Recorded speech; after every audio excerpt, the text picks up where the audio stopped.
বিসমিল্লাহির রহমানির রহিম। আসসালামু আলাইকুম। তসরাজ কিচেন থেকে আপনাদের জন্য আরেকটা নতুন রেসিপি নিয়ে এসেছি।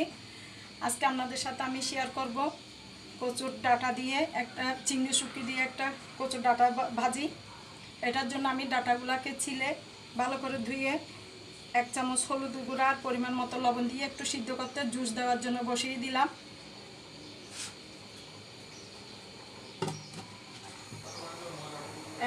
এক মগ পরিমাণ পানি দিয়ে দিচ্ছি।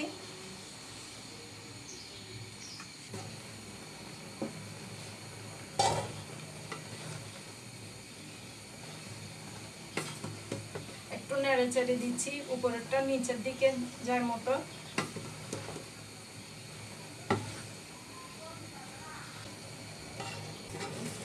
এই তো আমার জুস দেওয়া হয়ে গেছে,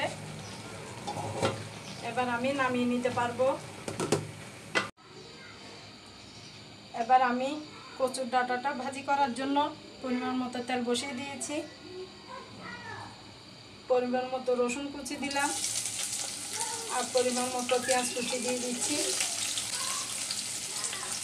যারা এই পর্যন্ত আমার ভিডিওর সাথে আছেন প্লিজ একটা লাইক দিয়ে আমার ভিডিওটা কন্টিনিউ করবেন। কচুর ডাঁটা শাকে একটু রসুনের পরিমাণটা বাড়িয়ে দিলে খেতেও স্বাদ বেশি লাগে। এবারে পেঁয়াজ রসুনের সাথে আমি চিংড়ি শুটকি মাছগুলো দিয়ে দিচ্ছি। একটু ভিজিয়ে ধুয়ে নিয়েছি, মুখো আমি ছোট ছোট কুচি করে দিয়েছি।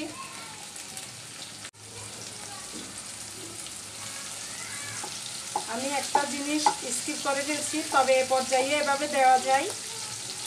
অল্প করে পাঁচফোড়ন দিচ্ছি সামান্য পরিমাণে। কচুর ডাঁটাতে একটু পাঁচফোড়ন দিলে সুগন্ধিটা বেশি হয়। এভাবে করে আপনারা দিতে পারবেন মাঝখান দিয়ে। 2 মিনিট পর আবার সবগুলো একসাথে মিশিয়ে দিব। অল্প পরিমাণে লবণ দিয়ে দিচ্ছি। এবার ছোটো চামচে 1 চামচ মরিচের গুঁড়া আর 1 চামচের চেয়ে কম, 1/2 চামচ বলতে পারেন, হলুদ গুঁড়া দিয়ে দিচ্ছি। আমার ডাঁটার পরিমাণটা কম, আমি সব ডাঁটা একসাথে ভাজবো না। এই তো আমি আবার ডাঁটাগুলো দিয়ে দিব।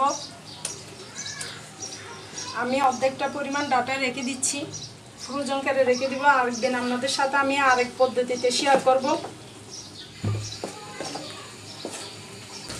আরেক পিস 3 পিস লেবুর রস দিয়ে দিচ্ছি। ডাঁটাগুলো একটু বেশি চুলকায়, আমার হাতের অবস্থাটা একবারে খারাপ হয়ে গিয়েছিল, তবে রান্না করলে এটা থাকে না। এবার আমি অল্প পরিমাণে ম্যাজিক মশলা দিচ্ছি। আমি এরকম একটু ভর্তাতে ভাজিটা আমি একটু দিই, আপনারা চাইলে স্কিপ করতে পারেন।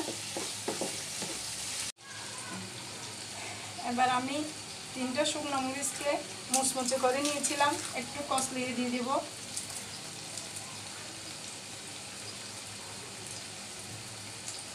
এই তো আমার ডাঁটা ভাজি হয়ে গেছে চিংড়ি শুটকি দিয়ে। 2টা গোটা শুকনো মরিচ দিয়ে দিচ্ছি একটু সুন্দরের জন্য, ফ্লেভারের জন্য, আর অল্প ধনিয়া পাতা দিয়ে দিলাম। এবার নেড়ে ছেড়ে নামিয়ে নিব। হয়ে গেছে আমার ডাঁটা ভাজি। এই তো হয়ে গেল আমার চিংড়ি শুটকি দিয়ে ডাঁটা ভাজি, কচুর ডাঁটা ভাজি। দেখতে এরকম হয়েছে, মাশাআল্লাহ, আলহামদুলিল্লাহ। আমি বাকি অর্ধেক ফ্রোজন করে রেখে দিয়েছি, আরেকদিন ভিন্ন পদ্ধতিতে আপনাদের সাথে শেয়ার করব। আমার এই ডাঁটা ভাজির রেসিপিটা আপনাদের ভালো লেগে থাকলে আমার রেসিপিটাকে একটা লাইক দিবেন, কমেন্ট ও শেয়ার করে দেবেন, যেন সবার কাছে পৌঁছে যায়। আপনাদের সবার সহযোগিতা কামনা করছি। আজ এই পর্যন্তই। আল্লাহ হাফেজ। আসসালামু আলাইকুম।